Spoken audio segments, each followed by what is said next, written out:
السلام علیکم ورحمۃ اللہ وبرکاتہ نحمدہ ونصلی علی رسولہ الکریم اما بعد۔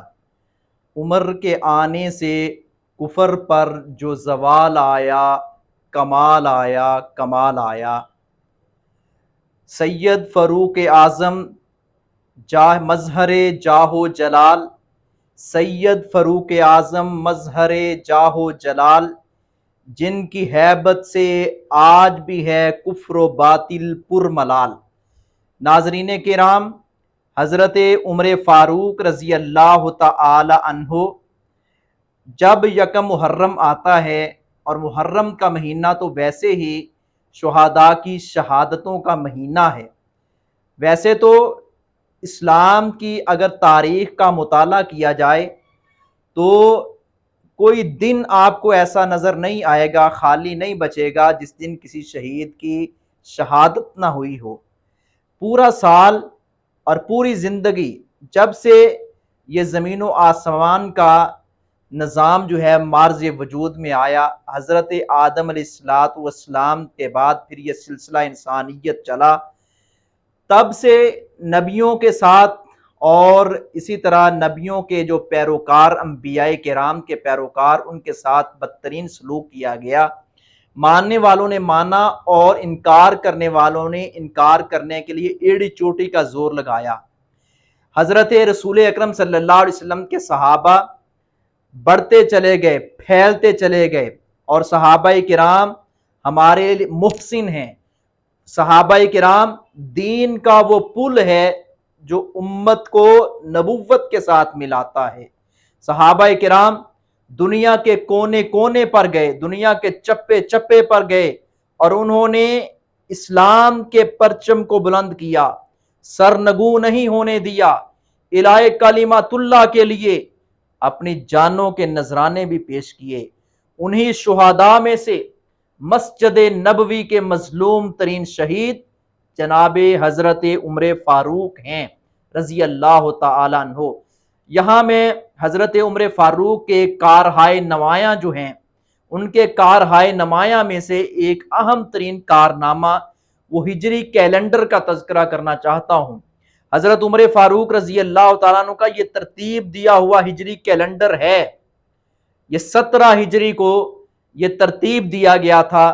مشورہ دینے والے ابو موسیٰ اشعری تھے رضی اللہ تعالیٰ عنہ۔ وہ یمن کے گورنر تھے۔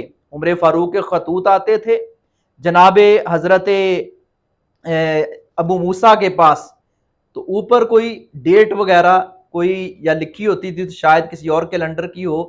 تو حضرت ابو موسیٰ اشعری نے یہ مشورہ دیا، ایسا نہ ہو کہ مسلمانوں کا الگ سے ایک کیلنڈر ہو اور وہی رائج کیا جائے۔ تو حضرت ابو موسیٰ اشعری کا یہ مشورہ رسول اکرم صلی اللہ علیہ وسلم کو پسند آیا، تو آپ صلی اللہ علیہ وسلم نے صحابہ کرام کو بلایا، اور پھر سب نے اس بات پر، اس رائے پر اتفاق کیا، تو یہ کیلنڈر ترتیب دیا گیا، جس کیلنڈر کا آغاز یکم محرم سے ہوتا ہے اور 29-30 ذی الحج تک اس کا اختتام ہوتا ہے۔ اور دنیا میں جتنے بھی کیلنڈر ہیں، مثال کے طور پر عیسوی کیلنڈر ہے، حضرت عیسیٰ علیہ السلام کے یوم ولادت سے عیسائیوں نے اس کا آغاز کیا۔ اسی طرح رومی کیلنڈر ہے، انہوں نے فاتح اعظم کے سن ولادت سے انہوں نے اس کا آغاز کیا۔ بکرمی کیلنڈر ہے، راجہ بکرما جیت سنگھ کے نام سے انہوں نے اس کی طرف موسوم کیا۔ اور اسی طرح آگے بڑھیے، یہ کیلنڈر یہودیوں کا حضرت سلیمان علیہ السلام کی تخت نشینی کے واقعہ کے ساتھ یہ موسوم اور جڑا ہوا ہے، اس کے ساتھ معلق ہے، اور یہ اس کی عکاسی کرتا ہے۔ ہمارے لیے جو ہجری کیلنڈر ہے، اس کے اندر بڑے سبق پنہاں ہیں کہ مسلمان کو ہجری کیلنڈر، اس کو ترتیب تو 2-3-4 ماہ پہلے دیا گیا، لیکن اس کا آغاز یکم محرم سے کیا گیا کہ ہجری کیلنڈر، آپ جانتے ہیں مہاجر کا کتنا مقام ہے، اور ہجرت سابقہ گناہوں کو مٹا دیتی ہے، اور مہاجرین کے بڑے فضائل رسول اکرم صلی اللہ علیہ وسلم نے بیان فرمائے ہیں، اور صحابہ کرام نے، اہل بیت اعظام نے مہاجرین کے ساتھ इसार और कुर्बानी का मुजाहरा किया था, ये एक अलग मौजू है। नाजरीन किराम, हजरत रसूल अकरम सल्लल्लाहु अलैहि वसल्लम के ये सहाबा एक दूसरे के लिए इसार और कुर्बानी का जज्बा रखते थे और इस जज्बे से सरशार थे।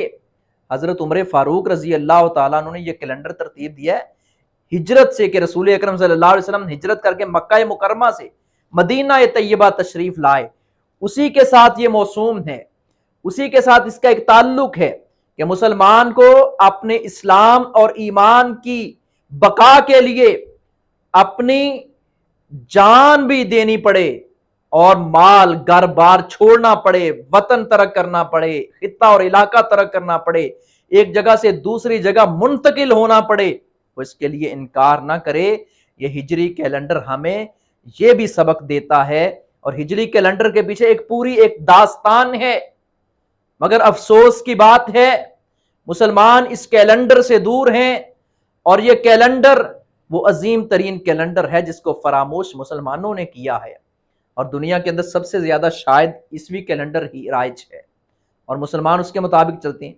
मगर जो खाने पीने के दिन होते हैं 9-10 मुहर्रम को बस ठीक है खाना पीना है, वो हमें याद है 9-10 मुहर्रम आ रही है, वो हमारे मुसलमानों को याद होता है।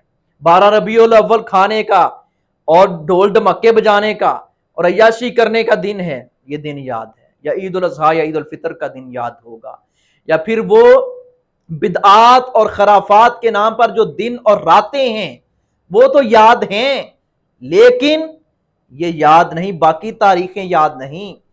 इस्लाम की पूरी तारीख का मुताला किया जाए और इस कैलेंडर को अहमियत दी जाए। ये 17 हिजरी को ये कैलेंडर राइज करने वाले जनाबे अमीरुल मोमिनीन हजरत उमर फारूक थे रजी अल्लाह तआला अन्हु, जिनके बारे में हम 2 टोक अल्फाज में कहते हैं, उमर के आने से कुफर पर जो जवाल आया, कमाल आया, कमाल आया, वो उमर फारूक सैयद फारूक आजम मजहरे जाहो जलाल, जिनकी हैबत से आज भी है कुफर बातिल पुरमलाल, हजरत उमर फारूक रजी अल्लाह तआला अन्हु की अजमत को हम सलाम पेश करते हैं।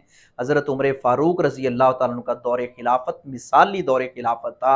हजरत उमर फारूक रजी अल्लाह तआला अन्हु की खिदमात कुरान की और हदीस की नशर व अशात की, फिका के एतबार से, फतूहात के एतबार से और इसी तरह रआया की खबरगिरी के एतबार से, अदलो इंसाफ के एतबार से हजरत उमर फारूक का दौर मिसाली दौर था। हुक्मरानों के लिए मशअले राह है खलीफतुल मोमिनीन अमीरुल मोमिनीन हजरत उमर फारूक रजी अल्लाह तआला अन्हु का दौर। वो उमर फारूक के कहने वालों ने कहा, सहाबा किराम में से बाज ने कहा कि कैसरो किसरा के बादशाह आला किस्म का लिबास पहनते हैं और आला किस्म के नरमो गुदाज बिस्तर हैं उनके लिए।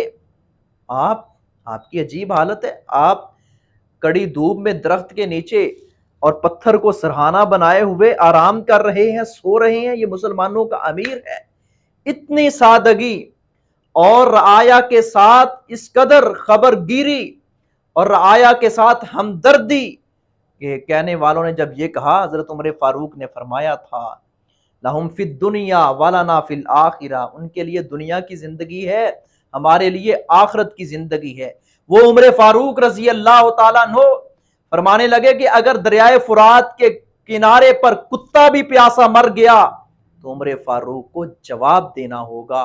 वो उमर फारूक रजी अल्लाह तआला अन्हु के प्यारे नबी सल्लल्लाहु अलैहि वसल्लम ने फरमाया था, इन्नल्लाह जअलल हक अला लिसानी उमर व कल्बिही, अल्लाह ने हक को उमर की जुबान और दिल पर जारी कर दिया है। ये हजरत उमर फारूक थे जो फरमाते थे, अल्लाह के रसूल आज भी अगर उमर के होते हुए मुसलमान छुप कर जिए तो उमर की जुर्रत की क्या फायदा, उमर की गैरत का क्या फायदा, उमर के इस्लाम कबूल करने का क्या फायदा। हजरत उमर फारूक रजी अल्लाह तआला अन्हु के नाम पर अपने बच्चों के नाम रखें और उमर फारूक की किरदार और सीरत को पढ़ें और अपने बच्चों को उनका तारफ करवाएं कि बेटा उमर फारूक जैसा मिसाली इंसान बनने की कोशिश करें, کیوں؟ وہ عظیم ترین لوگ تھے، انہی کے نقش قدم پر چل کر ہم کامیابی حاصل کر سکتے ہیں۔ اللہ میرا اور آپ کا حامی و ناصر ہو۔ وما علیہ الا البلاغ المبین۔